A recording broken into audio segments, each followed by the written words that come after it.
What we are trying to do is to produce a product and feed the ever-growing population of a hungry world. I am the 4th generation on our ranch here, which originally started as a farm and later segued into cattle and then ranching and then finally into the purebred Angus seed stock operation which we run today. My mother's family originally homesteaded this in 1899, so we did get our Centennial Farm Award from the state of Colorado in 1999. When my folks first married, they were running just a commercial outfit, and that was back in early 1950s. The thing was, since he wanted to be seed stock, so to speak, market, raise bulls to sell, the market was in Denver at the National Western Stock Show. That's where you went to buy bulls, that's where you went to sell bulls. Shortly after Jody and I came back here and became involved, we started doing our sale here on the ranch inside this barn where we're currently sitting right now. That's been around, like I said, since 1950 was when he marketed his first Angus cattle. Out here, this is very arid country. Very, very sandy, loose soils. You have to be really cautious with how you are on and off those physically. It was in a period of drought a couple of years ago when we adapted to a 100% rotational grazing scheme where we rotate cattle on and off. The one on our state lease, for example, is a savory grazing setup. There are 10 cells on there, so we'll rotate through the grazing season on that, and every year we start in a different cell so that you're never on same time on the same cell every year. You allow those grasses to do their things, and the cool season grasses, which are the more desirable ones, they get a chance to flourish because you're only on them one time in about 10 years. I want to try to utilize the most I can while at the same time saving and preserving the most I can. So it's almost counterintuitive at times, like what you want to remove but yet you want to preserve. I don't see how that works. Well, that's where conservation comes in. You have to try to work with what you have, maximize its potential at the same time being able to utilize as much as you can. So from my standpoint, that kind of boils it down. We have to be very flexible.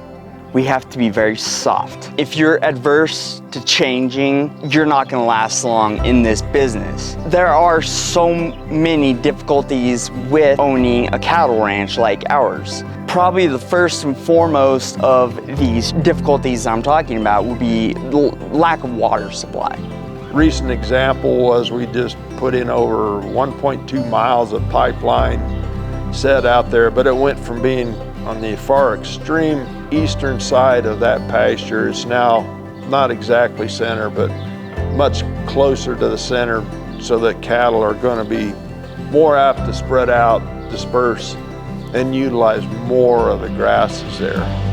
Conservation on a working ranch is just always having enough available to use of what there is, so that you're not creating more, adding more, you're just using what's there. I had NRCS come out and they went through all of our pastures and went through them and gave us an analysis of the grasses, but also rotational grazing. Here's a plan you can follow, what to look for, when to move. That we found to be very useful. We had never had anyone other than us look at the entire pasture setup, but it was with NRCS folks that we first got good look at all the pastures, where they kind of rated them, and what we should look for when we start to rotate. Because we take care of it, we have to, because we need it to go on for a long time. I want the kids to be able to have it to go on with. I am, and we are multi-generational. That's what we're striving for here. We're building for our kids' future so that they can carry on and continue what we've already been working on. Ag-based kids learn responsibility at an early age, which then in turn is nice, like I said, that freedom that they get to go play and use their imaginations and stuff on top of it. I think ag in a small community means a lot of things. Without it, I feel like small towns wouldn't exist, because that's kind of what our community is based off of.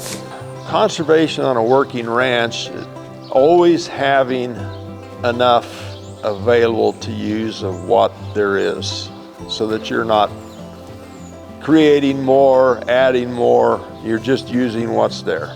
We do try to not only preserve but improve upon what we got, because if you can do more with what you have based on just changing a few practices, you know, it's all for the best.